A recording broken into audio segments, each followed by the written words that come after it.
talk about ball striking, and there is one move that the pros do that amateurs don't realise, and it is the biggest difference when it comes to better ball striking. Now, one of the things that we're going to talk a little bit about today, shall we say, where the club wants to release. And I think quite a nice little sort of example is if I sort of held this golf club and I positioned it kind of in line with my sternum, and I just took the weight of the club and let it rock back and through, you can kind of see the way that the importance of the sternum position is going to be pretty indicative when it comes to better ball striking, like so. Now, if, for example, I move in the backswing position, and quite a common amateur problem is that when I start turning, my head moves, then the point that we're basically saying is if my sternum starts to move too far away from that golf ball in that backswing position, then instead of obviously being like so, where the bottom part of this club release would be located under the ball, then obviously it's the equivalent of moving it more like so, so the club starts to rise very much up.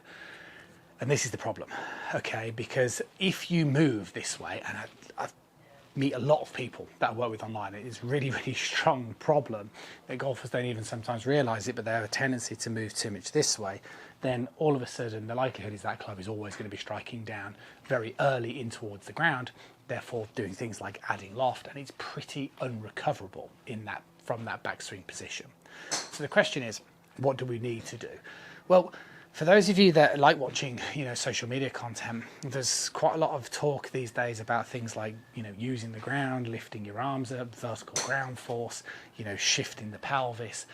And that's the point, really. So the way I always try and explain the golf swing to my students is, yes, in the backswing, we need to try and keep that head and keep that sternum over the ball.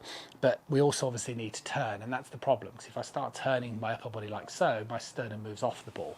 If I allow, though, my lower body to move towards the right hand side, particularly in this early backswing, so as I start to take the club back, we can now start to see the way that almost it induces more of these sort of tilting motions, and then my sternum can stay much more over the ball.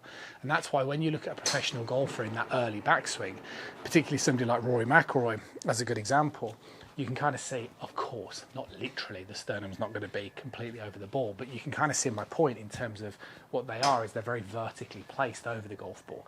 What we don't want to do is have an excessive tilt in this early backswing because, like I say, it makes the club come down far too soon. So again, I'm talking early stages, taking the club back, let the lower body move a little to the right, keep the head still. It will feel quite peculiar because it will almost feel like your upper body is more to the left than your lower body. But obviously, as I then complete my swing and I continue to turn, then we end up in a very orthodox backswing position.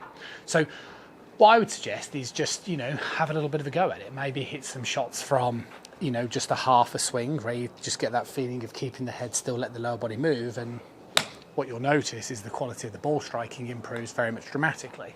And then what you can do is evolve that. So then you can start to take it from here and then here, and again, straighten your arms down. And I promise you the ball striking will improve. And then you can just finish it off with that little bit more rotation, and it will make a massive difference. I'll see you soon. So hopefully you enjoyed the video, but let me tell you something. There's a much, much easier way for you guys to be seriously improving your game, and online lessons have never been any easier or any more affordable. If you head over to the website, you'll see examples of different programs that I offer, but I promise you, you'll be absolutely amazed at a couple of things. One, how easy it is nowadays to participate in online lessons. I work with students that send me videos from the course, that send me videos from the range, that send me videos from home. You'll be astounded how you're probably not doing the things that you should be doing, and how helpful it will be for me, very much personally, myself, to keep a watchful eye on your progress. I've also got a video library and some structured content over there as well to help guide you on your way. But keep watching the tips, subscribe for more of those. But like I say, there is an easier way to ensure you're on the right path. I'll see you soon.